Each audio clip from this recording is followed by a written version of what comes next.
Untuk set macam ni, harga dia bang, tak payah 1000, tak payah 1200, tak payah 900. Untuk set dengan warranty selama 6 bulan ni, kita cuma perlukan abang bayar 550 sahaja. Power tool combo keluaran daripada Packer, yang mana kalau abang beli, abang dapat 3 barang, 2 bateri, 1 charger dan juga 1 hard case mudah bawa. Okey, 1 hard case mudah bawa, mudah simpan. Sebab apa? Semua barang tu duduk dalam 1 hard case. Okey, kalau abang beli, apa barang yang abang akan dapat? Jom kita tengok. Ni dia bang. Kalau abang beli, ini antara merupakan barang-barang yang abang akan dapat. Okey, pertama abang akan nampak grinder, akan nampak impact drill dan juga akan nampak rotary hammer, 2 bateri 5.0, 21 volt. Okey, abang boleh nampak kat sini keluaran daripada Packer dan juga 1 charger.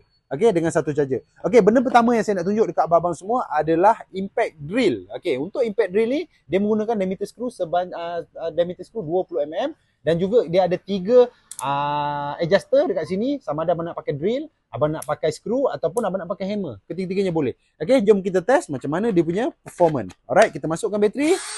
Kita boleh tengok dekat sini untuk dia punya cak, dia menggunakan cak besi. Alright, dia menggunakan cak besi dan abang boleh adjust lah untuk hammer ke drill ke, ikut abang punya function yang abang nak pakai lah. Alright, next kita pergi kepada dia punya grinder. Alright, grinder. Untuk grinder ni adalah speed grinder ataupun adjust grinder, yang mana dia punya speed abang boleh control daripada high pergi low pergi medium. Okey, tak ada masalah. Okey, sekarang dalam keadaan high, sekarang dalam keadaan low dan sekarang dalam keadaan medium. Okey, cordless grinder. Untuk grinder ni dia datang sekali dengan handle lah. Dia datang sekali dengan handle yang ada dekat sini. Alright. Next kita pergi kepada dia punya hero. Okey, kalau hero dekat sini, dia punya hero adalah rotary hammer. Yang mana rotary hammer ni adalah rotary hammer 3 function, yang mana abang boleh adjust daripada hammer drill hammer saja atau drill. Alright, sekarang ni kita tengok dia punya function. Alright, kita masukkan bateri sama. Okey. Macam ni lah dia punya bentuk. Alright, macam ni lah dia punya bentuk.